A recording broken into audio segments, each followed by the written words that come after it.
Excellencies, ladies and gentlemen, it's a pleasure to participate in the seventh edition of the Global Technology Summit. I want to thank the organizers, the Ministry of External Affairs of India, the Government of Karnataka, and of course, Carnegie India for this opportunity to share with you some thoughts on digital public infrastructure and the opportunity offered by India's G20 presidency next year. Over the past few years, interest in digital public goods and digital public infrastructure has grown. COVID was a wake up call. Countries which had resilient digital public infrastructure were able to respond in a more inclusive and impactful way to the pandemic. They were able to channel subsidies, government assistance to populations in need, and they were able to administer COVID vaccines to their populations, just as India did with over 2 billion vaccinations delivered through the CoWIN platform. Those who did not have resilient, solid digital public infrastructure struggled. So therefore, the case has been made. We've also seen over the past few years interest arise in the foundational pieces of these digital public infrastructure.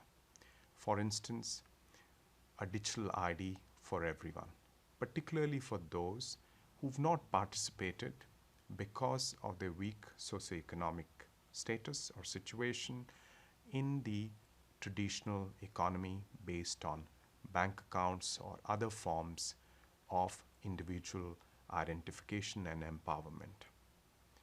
These foundational building blocks, whether they be digital IDs, universal payment platforms and mechanisms, or ways to mediate data consent and data sharing, are going to be an important aspect of the growing digital economy in the years to come.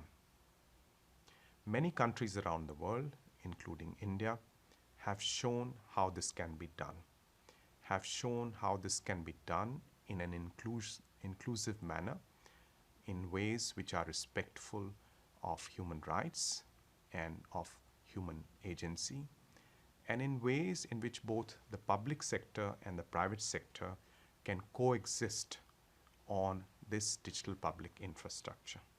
In a sense, you can think about these DPIs as a set of common rails and guardrails that lower the entry barriers to the participation of companies and ordinary citizens in the modern economy, and they also prevent people from being excluded from government services.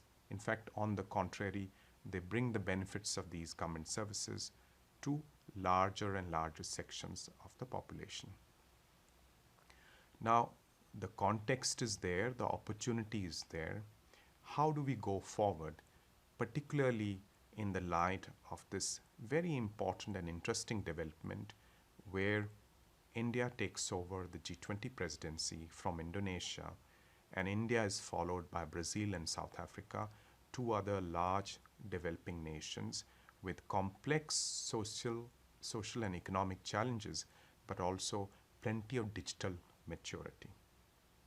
We in the United Nations see this clearly as an opportunity, not only to make the case on safe and inclusive digital public infrastructure, but to also go to the next level and create global initiatives that take forward the DPI paradigm and then take these inclusive and safe digital public goods to more and more countries around the world. The need is clear, the urgency is there. Next year, we will have the midterm review of Agenda 2030. And unfortunately, due to the many crises that the world is facing today, we are lagging behind on all the 17 Sustainable Development Goals.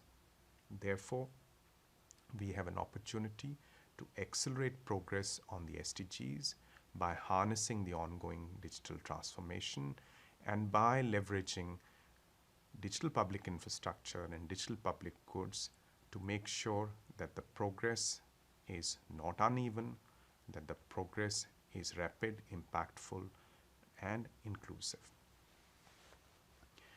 There is obviously an international cooperation aspect to it.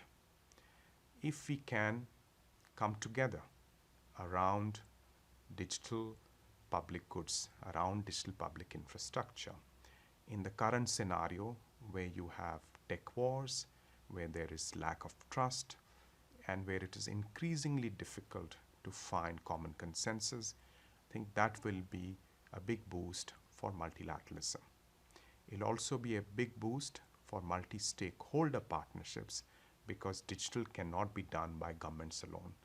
We need the private sector, we need civil society, we need the tech community, and we need academic and philanthropic partners to go forward. I'd like to conclude by thanking the organizers for putting together such an inspiring program. I'm sure that your deliberations would be fruitful, and I'm sure that many of the insights that come out of this meeting would help us at the UN as we prepare for the Summit of the Future in 2024, where one of the key outcomes is a global digital compact. Thank you very much for your kind attention.